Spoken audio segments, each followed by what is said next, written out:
Hello friends, मैं शिवम सिंह आपका weevil institute में बहुत बहुत स्वागत करता हूं। जैसा कि आप जानते हैं कि हम इंडियन पॉलिटी यानी कि भारतीय राज्य व्यवस्था पढ़ रहे हैं और उसमें हमने लास्ट क्लास जो है पढ़ी थी संविधान के भागों के बारे में कि संविधान में कितने भाग हैं और उनमें क्या क्या चीज़ें दी हुई हैं।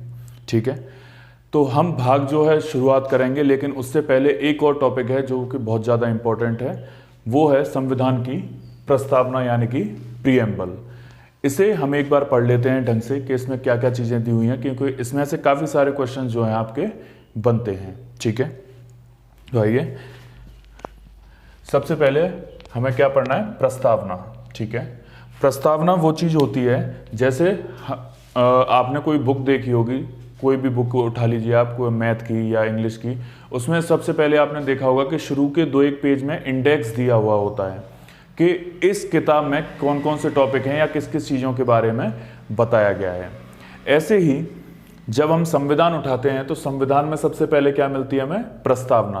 और प्रस्तावना क्या चीज़ होती है कि उसमें बताया गया है कि हमारे संविधान में क्या क्या चीज़ें दी हुई हैं या किस बेसिस पे हमारा संविधान का निर्माण जो है हुआ है। ठीक है, उसके बाद में आप जानते हैं कि ये वही चीज़ है जो मैं आपको पहले करा चुका हूं। कौन सी, कि 13 दिसंबर 1946 को जब संविधान सभा की तीसरी बैठक हुई थी, 13 दिसंबर 1946 को जब संविधान सभा की तीसरी बैठक हुई थी तो जवाहरलाल नेहरू ने एक उद्देश्य का प्रस्ताव पेश किया था और वही आगे जाके हमारी क्या बनी थी, प्रस्तावना बनी थी। इसीलिए प्रस्तावना को क्या कहा जाता है, उद्देश्य का भी कहा जाता है, क्योंकि ये वही उद्देश्य प्रस्ताव है जो जवाहरलाल नेहरू ने संविधान सभा की तीसरी बैठक में पेश किया था। ठीक है, तो इसमें देखते हैं कि क्या क्या चीजें हैं।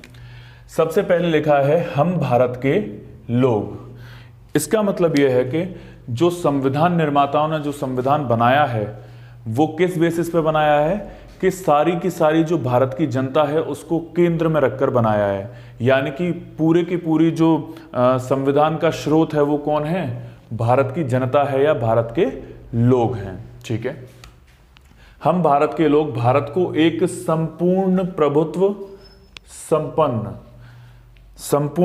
संपन्न का मतलब होता है कि हम जो भारत के लोग हैं वो अपने आंतरिक और बाह्यिक मामले जितने भी होते हैं उन सभी में अपना डिसीजन लेने के लिए पर्याप्त हैं, अपना डिसीजन हम स्वयं ले सकते हैं। ठीक है, उसके बाद आता है समाजवादी। समाजवादी का मतलब होता है कि सारी की सारी जनता को एक समान लेकर के चलना, यानी कि संविधान में यह बताया गया है कि भारत का कोई भी व्यक्ति हो, चाहे वो किसी भी धर्म का हो, चाहे ऊंची जाति का हो या नीची जाति का हो, या वो किसी भी बेसिस पे या अमीर हो या गरीब हो, कैसा भी हो सकता है, उसके लिए संविधान क्या रहेगा, समान रहेगा या फिर उसको एक जैसा लेकर चलेंगे। उसके बाद आता है पंथ निरपेक्ष। पंथ निरपेक्ष का मतलब होता है बच्चे कि हमारे राज्य का मतलब है पूरे के पूरे देश का और जितने भी राज्य हैं वो, उसका कोई भी एक धर्म नहीं होगा या वो किसी भी धर्म को जो है नहीं मानेगा, वो सबको जो है समान लेकर के चलेगा। ठीक है, उसके बाद है लोकतंत्रात्मक गणराज्य। लोकतंत्र आप जानते हैं कि हमारे देश में लोकतंत्र ही चलता है। लोकतंत्र क्या होता है कि हमारे देश का जो राजा होगा, ये राजा का मतलब है जो प्रेसिडेंट होगा या प्राइम मिनिस्टर होगा, वो किसके द्वारा चुना जाएगा, जनता के द्वारा चुना जाएगा। जैसे ब्रिटेन है, ब्रिटेन में क्या होता है कि राजा का बेटा ही राजा बनता है, ऐसा भारत में नहीं है। तो भारत को क्या कहेंगे, लोकतंत्रात्मक। ये होता है लोकतंत्र के जनता के द्वारा किसी को चुना जाए, वो होता है लोकतंत्र। लोकतंत्रात्मक गणराज्य बनाने के लिए समस्त नागरिकों को सामाजिक, आर्थिक और राजनीतिक, ठीक है, समस्त नागरिकों को सामाजिक, आर्थिक और राजनीतिक क्या न्याय, यानी कि भारत के सभी लोगों को सामाजिक तरीके से यानी कि सामाजिक तौर पर, आर्थिक तरीके से यानी कि फाइनेंशियल तौर पर, और राजनीतिक तरीके से जो है न्याय मिलेगा, यानी कि सबको समान समझा जाएगा, सबको सामाजिक, आर्थिक और राजनीतिक न्याय जो है दिया जाएगा। ऐसा नहीं कर सकते कि कोई व्यक्ति गरीब है तो उसको न्याय नहीं मिलेगा, कोई व्यक्ति राजनीतिक तौर पर जो है असफल है किसी चीज को करने में तो उसे न्याय नहीं मिलेगा, ऐसा जो है नहीं कर सकते। यानी कि पूरी की पूरी समाज को एक तरीके से समझा जाएगा। ठीक है, उसके बाद में विचार, अभिव्यक्ति, विश्वास, धर्म और उपासना की स्वतंत्रता। ठीक है, क्या? विचार, अभिव्यक्ति, विश्वास, धर्म, उपासना की स्वतंत्रता। यानी कि आप किसी भी धर्म को अपना सकते हैं, आप कोई भी अपने विचार प्रकट कर सकते हैं, कोई भी उपासना कर सकते हैं किसी भी भगवान की जो है, या किसी भी आप चाहें जीसस की, आप चाहें अल्लाह की, आप चाहें तो किसी भी भगवान की जो है आप पूजा कर सकते हैं, उसका व्रत रख सकते हैं या उपासना कर सकते हैं। ये स्वतंत्रताएं आपको दी गई हैं। प्रतिष्ठा और अवसर की समानता, यानी कि समानता जो दी गई हैं वो आपको दो प्रकार की दी गई हैं। कौन कौन सी? एक आपको प्रतिष्ठा की समानता दी गई है और दूसरी अवसर की समानता दी गई है। यानी कि हर व्यक्ति को समान अवसर दिए जाएंगे ऊपर उठने के, या फिर जॉब में, या किसी भी कोई भी ऐसी चीज होती है जिसमें किसी भी व्यक्ति को कोई अवसर दिए जा रहे हैं तो वो सारे के सारे लोगों को दिए जाएंगे। ठीक है, प्राप्त कराने के लिए तथा उन सब में व्यक्ति की गरिमा और राष्ट्र की एकता और अखंडता। ठीक है, व्यक्ति की गरिमा यानी कि आप जानते हैं व्यक्ति की जो रेपुटेशन है वो, और दूसरा राष्ट्र की एकता और अखंडता सुनिश्चित करने वाली, यानी कि राष्ट्र की जो एकता है और अखंडता है, इसका मतलब ये है कि कोई भी एक दूसरे से भले ही चाहे लड़ाई झगड़ा कर भी रहा है तो उसको लड़ाई झगड़ा करने के बाद अलग नहीं होना, सबको एक होकर रहना है, पूरे देश को एक होकर रहना है। ठीक है, पूरे देश में एकता और अखंडता रखी जानी चाहिए। सुनिश्चित करने वाली बंधुता का मतलब होता है भाईचारा, यानी कि सब में भले चाहे लड़ लें या कुछ भी कर लें लेकिन उसके बाद भी भाईचारा बना रहना चाहिए, एकता बनी रहनी चाहिए। बढ़ाने के लिए दृढ़ संकल्प होकर अपनी संविधान सभा में 26 नवंबर 1949, it's a most important date बच्चा। ठीक है, 26 नवंबर 1949 को संविधान को अंगीकृत, अधिनियमित और आत्मर्पित करते हैं। यानी कि हमारी संविधान सभा की जो लास्ट बैठक हुई थी, आप जानते हैं कि कब हुई थी? 26 नवंबर 1949 को, और उसी में हमारा संविधान जो है बनकर तैयार हो गया था, संविधान का निर्माण हो गया था और उसको अंगीकृत यानी कि अपना लिया गया था। जो भी उसमें चीजें जोड़ी गई या घटाई गई वो 26 नवंबर 1949 को खत्म हो गई थी, और अंगीकृत, अधिनियमित या आत्मर्पित, यानी कि सीधी सी बात है कि संविधान को अपना लिया गया था। लेकिन आप जानते हैं कि इस दिन जो है संविधान को लागू नहीं किया गया था, संविधान लागू बाद में हुआ था। 26 जनवरी 1950 को लागू हुआ था संविधान। ठीक है, इस दिन क्या हुआ था? केवल अपनाया गया था। संविधान लागू कब हुआ? 26 जनवरी 1950 को लागू हुआ था। ठीक है, तो एक बार दोबारा से पढ़ लेंगे। हम भारत के लोग भारत को एक संपूर्ण प्रभुत्व संपन्न समाजवादी पंथनिरपेक्ष लोकतंत्रात्मक गणराज्य बनाने के लिए समस्त नागरिकों को सामाजिक, आर्थिक और राजनीतिक, तो आपसे प्रश्न पूछा जाएगा कि हमारी संविधान में या हमारी प्रस्तावना में कितने तरह के न्याय दिए गए हैं? तो बच्चा 3 तरह के, सामाजिक, आर्थिक और राजनीतिक न्याय। ठीक है, कितने तरह के न्याय हैं? 3 तरीके के। उसके आगे चलते हैं। विचार, अभिव्यक्ति, विश्वास, धर्म, उपासना की स्वतंत्रता, यानी कि स्वतंत्रता हमें कितने प्रकार की दी गई है हमारे संविधान के द्वारा? 1, 2, 3, 4, 5 तरीके की। ठीक है, न्याय कितने तरीके के? 3। स्वतंत्रता कितने तरीके की? 5 तरीके की।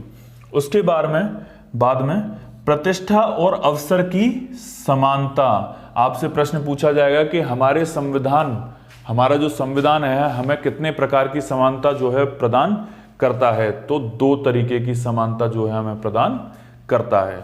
ठीक है, प्राप्त करने के लिए तथा उन सब में व्यक्ति की गरिमा और राष्ट्र की एकता, अखंडता सुनिश्चित करने के लिए करने वाली बंधुता बढ़ाने के लिए दृढ़ संकल्प होकर अपनी संविधान सभा में 26 नवंबर 1949 को संविधान को अपनाया जाता है या अंगीकृत किया जाता है। ठीक है, तो आप ये याद रखेंगे क्या कि जो न्याय है वो 3 तरीके के हैं, जो स्वतंत्रता है वो 5 तरीके की हैं और जो समानता है वो 2 तरीके की है।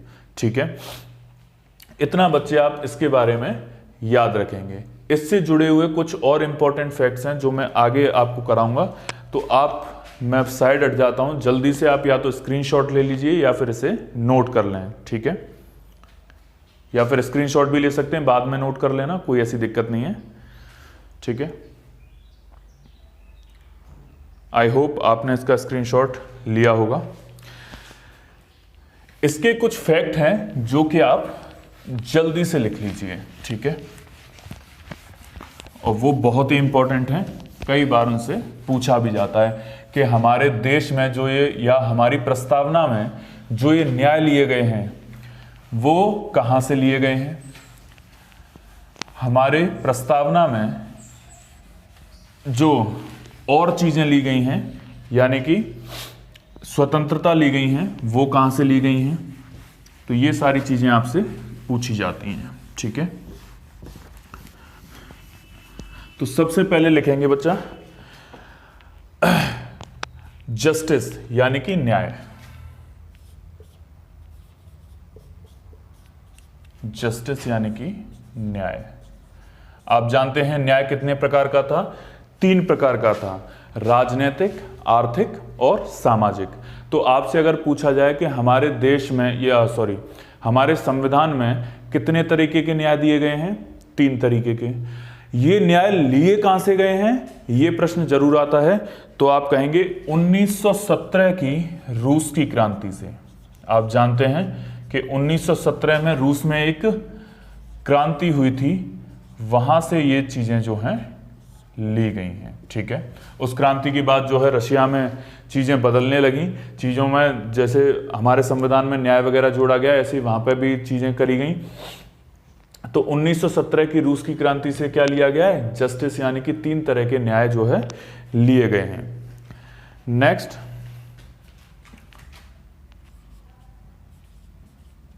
स्वतंत्रता,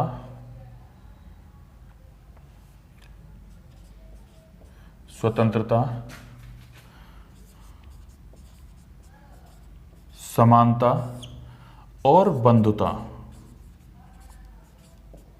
स्वतंत्रता, समानता और बंधुता यानी कि सबको समान रखा जाएगा, सबको स्वतंत्र रखा जाएगा और सबके बीच में भाईचारा जो है होगा। तो ये 3 चीजें, लिबर्टी इसको बोलते हैं बच्चा, लिबर्टी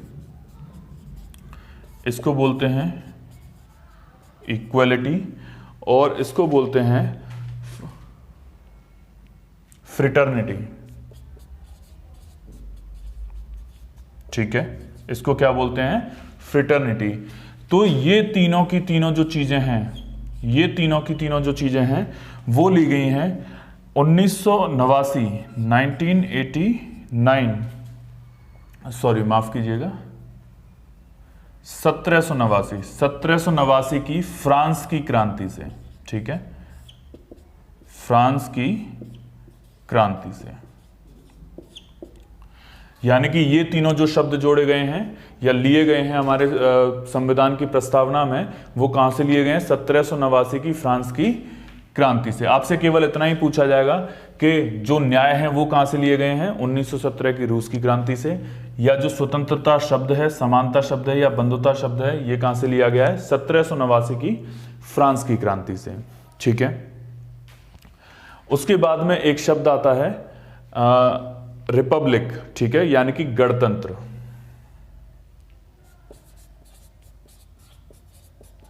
रिपब्लिक यानी कि गणतंत्र। ये जो वर्ड है ये भी इंपॉर्टेंट है। क्यों?